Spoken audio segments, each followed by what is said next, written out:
And it came to pass, in the small town of Beaubickley, that Christmas time was moving in quickly.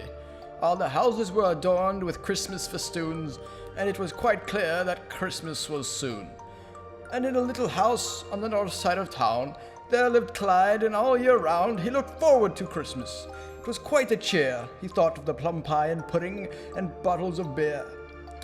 Now Clyde loved his mummy, and Clyde loved his daddy, and his dog Snickersnack, who had grown quite fatty. But there was one thing that bothered him quite a lot.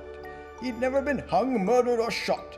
He'd never seen Pumpkinhead, Frankenstein, or Dracula. He'd never seen the Boogeyman or old Baba Yaga. He was an ignorant child who felt like a fool, and all this not knowing made him very uncool. But the one thing he wanted to see most of all was the great Santa Claus. Eat, Papa, eat! But before we get to that part of the story, let's start with the part that's a little more boring.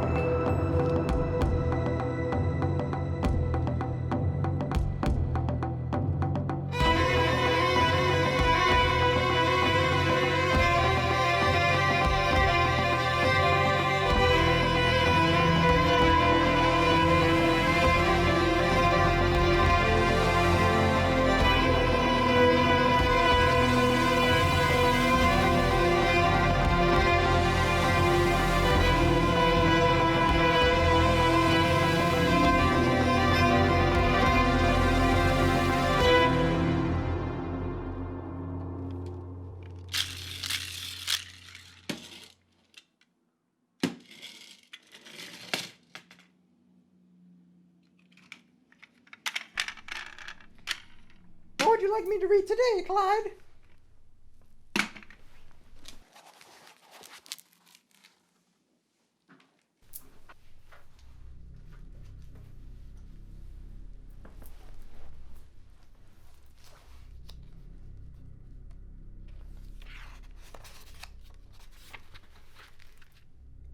The Sun Never Rises by Marvin O'Gravel Balloonface.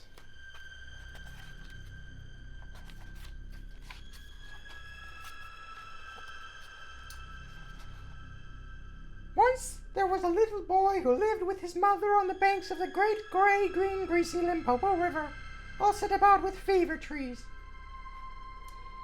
One day he received an invitation to a party of one of his friends. It was to be on the following morning. The next morning, the little boy was being quite obnoxious and not eating his banana split sundae, which quite angered his mom.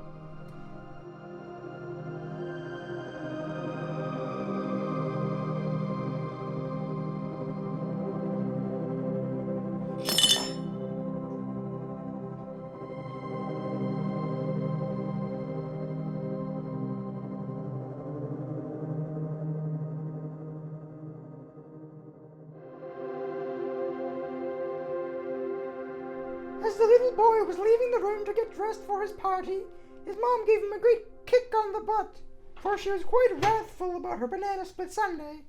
His mom was quickly arrested for child abuse and imprisoned. Martha, what are you reading? Be quiet, Gerald. It's almost done.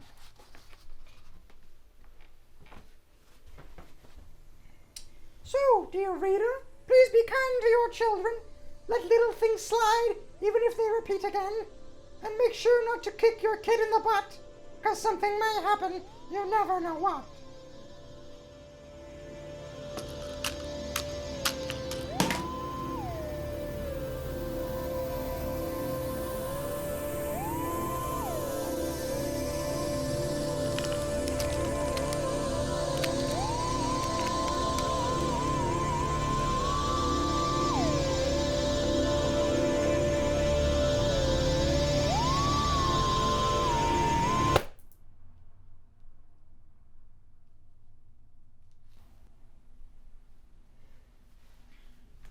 Martha, what is that?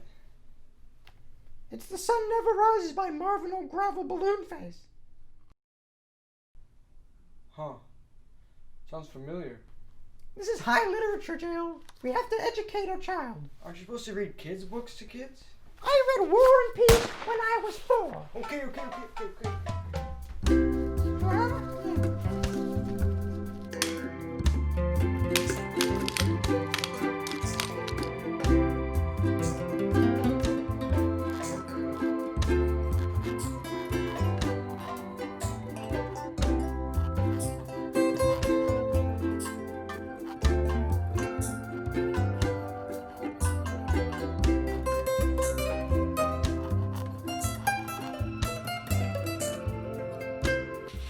Let's see here. A hunting knife, an axe, a machete, a chainsaw, a black mask, some black rope, throwing knives. Harry Potter? You're too young for Harry Potter.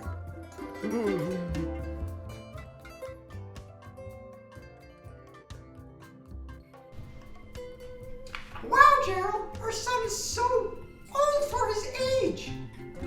He thinks so deeply about the things he asks us for. He's not at all selfish or anything like that. He just asks for the necessities of living. He did ask for Harry Potter, though. Oh my God! Oh, should we consider a therapist? Oh, Gerald.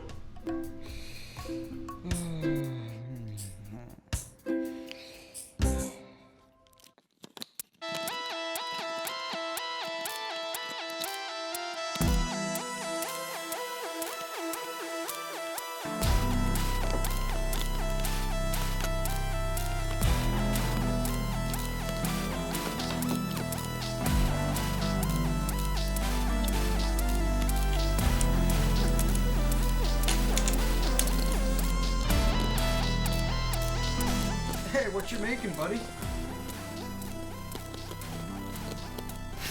Blood.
You know, at first I thought our son was insane. Until I realized it's just that he's a genius. That's so relieving, Gerald. Doesn't really matter, though. Yeah. We're just as crazy as him. We're just as crazy as him. We're just as crazy as him. We're just doesn't really matter. Doesn't really matter. Doesn't really matter. That's so relieving, Gerald. So relieving, Gerald. So relieving, Gerald. So relieving, Gerald. So relieving, Gerald. So relieving, Gerald. So relieving, Gerald. So relieving, Gerald. So relieving, Gerald. So relieving, Gerald. So. As you may have noticed, young Clyde was quite evil, a small wicked boy with a mind quite primeval. He hated that Santa Claus and he wanted to kill him, his greatest aspiration to be the most sought-after villain. And as Christmas time was just rolling around, now was his chance, he thought with a frown. First he must come up with a great master plan, a plan never to be thought of before, not by any man.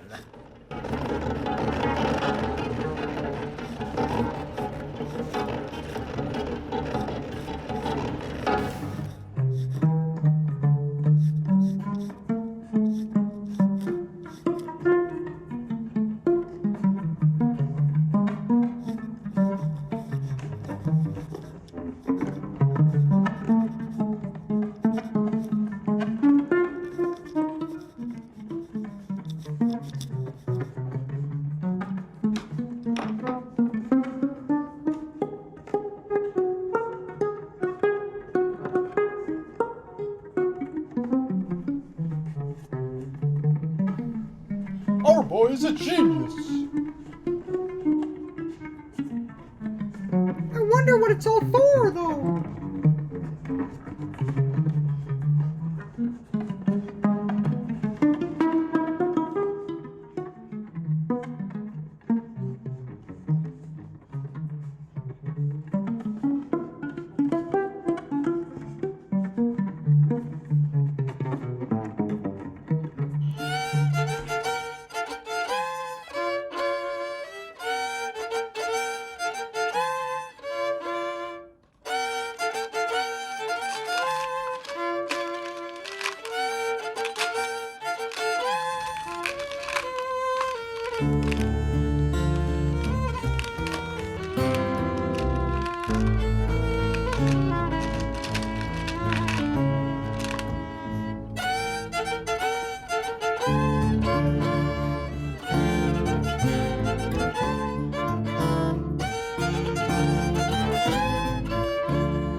was brilliant, and all through the mouse, not a creature was stirring, not even the house.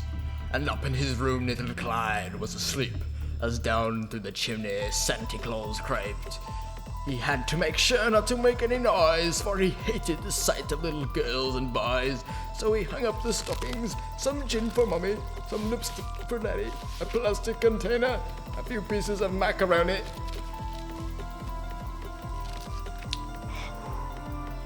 But as he was occupied there with the stockings, little Clyde had come down the stairs without talking. He summoned Snickersnack, and together they peered on the corner at Santa Claus. Then with a sneer he turned round and surprised there was Clyde, a sword in his hand and fire in his eyes.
But suddenly a thought came into Clyde's head, a thought that had never occurred to him yet. Maybe Santa Claus was just as evil as him. Maybe Santa Claus was really very quite thin. Maybe Santa Claus really hated little children. Maybe, deep inside, Santa Claus was a villain.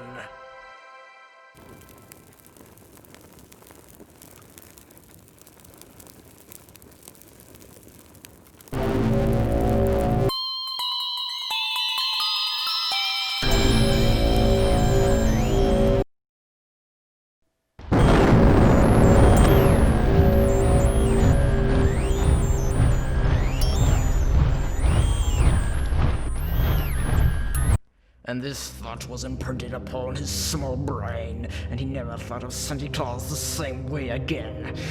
So you, dear people, on Christmas night, will you be sound asleep or transfixed with fright? For the great Santa Claus, he is in your house, and he will spare nothing, not even a mouse.